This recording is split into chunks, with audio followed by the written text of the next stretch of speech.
Special Khel Mahakumbh અંતર્ગત દિવ્યાંગ બાળકો માટે વિવિધ રમતો યોજાઈ.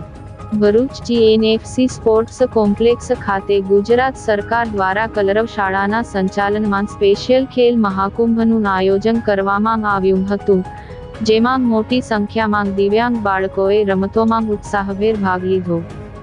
રમશે ગુજરાત, જીતશે ગુજરાત અંતર્ગત ગુજરાત સરકાર દ્વારા દર વર્ષે સ્પેશિયલ ખેલ મહાકુંભનું આયોજન કરવામાં આવે છે, જે અંતર્ગત દિવ્યાંગ બાળકોની સંસ્થા કલરવ શાળાના સંચાલનમાં દિવ્યાંગ બાળકો માટે સ્પેશિયલ ખેલ મહાકુંભ યોજવામાં આવ્યો, જેમાં બાળકોને વિવિધ રમતો રમાડવામાં આવી હતી. જીએનએફસી સ્પોર્ટ્સ કોમ્પ્લેક્સ ખાતે યોજાયેલ સ્પેશિયલ ખેલ મહાકુંભમાં સ્પેશિયલ બાળકો માટે દોડ, ગોળાફેંક, વોલીબોલ સહિતની રમતો રમાડવામાં આવી. માનસિક દિવ્યાંગ બાળકો માટે યોજાયેલ ખેલ મહાકુંભમાં કલરવ સ્કૂલ, અસ્મિતા વિકાસ કેન્દ્ર, ધ્વનિ મુકબધિર શાળા, સર્વ શિક્ષા અભિયાનના દિવ્યાંગ બાળકોએ રમતોમાં ભાગ લીધો હતો.